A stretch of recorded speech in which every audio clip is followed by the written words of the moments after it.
The biggest wealth killers. It's those purchases where you look at them and think, why did I buy this? So here are 5 ways I avoid impulse shopping as a frugal chic girly trying to build wealth. Number 1 is I avoid shopping as an activity, even if it's window shopping. You think I'm not going to buy anything, so that's saving money, but I'm still being entertained. But just being around all that stimulation, all those extra things, it's going to make you tempted to buy things that you don't need. I'd much rather pay £15 to go to the cinema or do an activity, even if I might spend more than window shopping. Number 2 is deleting apps from your phone. When I was younger in my shopaholic phase, I had a folder full of shopping apps. I can't believe this was even a thing, but sometimes I would just scroll on the new in section when I was bored. The problem is the same as the first.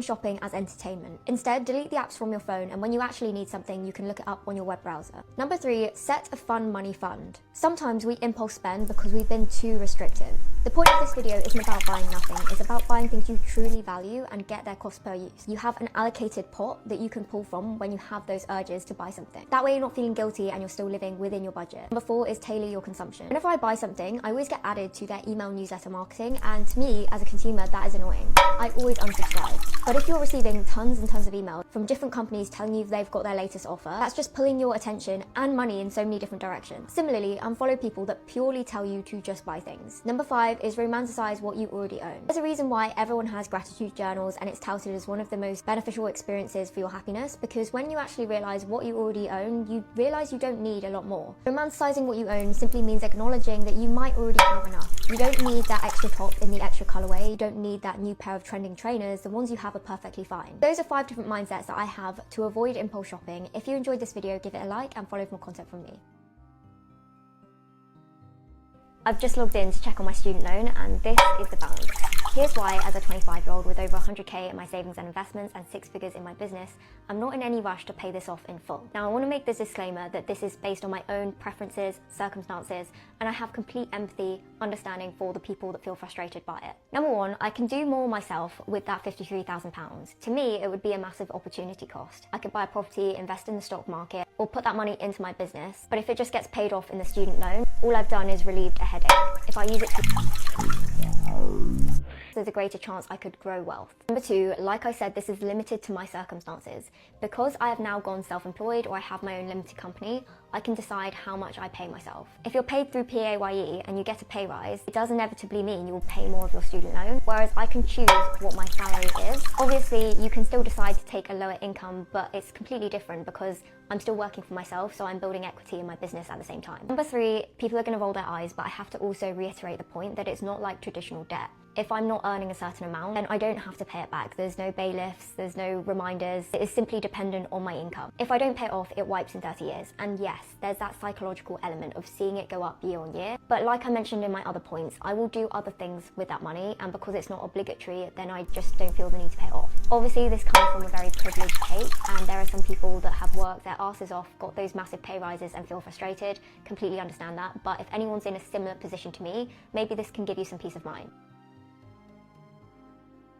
So you want to start investing, but you have no idea where to start? Let this be the step-by-step guide that breaks it down in a way that's actually digestible. If you're new here, my name is Mia. I grew up with 0 financial literacy, but I now have over 100k invested in the stock market. So first, we actually have to understand what investing is. It's putting money into assets that you expect to grow in value over time. When you think about investing, you might think of businesses or property, but let's be honest, those 2 options require a bit more upfront capital. With investing, you can start with smaller amounts. But what actually is it? So when you invest, you're buying shares of companies. Those shares are like slices of a business. And so when that business does well, your investment goes up, and when it does badly, your investment goes down. When you've started investing, you'll see your investment go up and down, but you haven't actually made or lost money until you sell that investment. But first, let's look at the foundations you actually have to have in place before you start investing. So number 1, have an emergency fund. This is 3 to 6 months worth of living expenses, and it's there in case you lose your job, have an unexpected. You don't want to have to be forced to sell your investments potentially at a downturn. You also want to make sure you pay off any high interest consumer debt. This kind of excludes things like student loans or mortgages. This is mostly credit card debt. And that's because the interest on the debt will be higher than anything you're able to get in the stock market. Okay, so number 3 is thinking about the kind of account that you need to have. In the UK, you've got this thing called a stocks and shares ISA, and it's essentially a tax wrapper. So inside this kind of account, you don't get taxed on capital gains or dividends, profits from your investments. Currently, you also don't get taxed on the money that you take out of it. So it really is a cheat code for building wealth. You've got to be over the age of 18 and a UK resident, but honestly, it's pretty simple to set up, and lots of popular platforms offer this. Inside this kind of account, you need to choose what you're going to buy. You may think about buying individual stocks, but this isn't advice because you're putting all your eggs into one basket. Experts say to buy a low-cost, broad market index fund, which in English basically means fund that tracks a list. So like the S&P 500 is the top 500 companies in the US, the FTSE 100 is the top 100 companies in the UK, or the FTSE All World tracks the whole world, and it contains over 3,000 companies. Those aren't recommendations, they're just examples, but take the total stock market for example. It's historically had an average rate of return of 10%, more like 7% when you account for inflation. But something that really eased my concerns with investing is understanding that you're essentially taking a bet on capitalism. Nothing is guaranteed, but you can look at historical averages to make a calculated guess. And finally, manage your expectations. When I said that the stock market returns an average of 10%, that means that some years it's up and some years it's down. Even daily, your portfolio will fluctuate. It's about managing your emotions and thinking long term. Investing consistently can also help, so maybe setting up a direct debit or an auto invest option so that on payday you can pay into your investments monthly. So hopefully you're one step closer to investing. If you enjoyed this video, give it a like and follow for more content from me.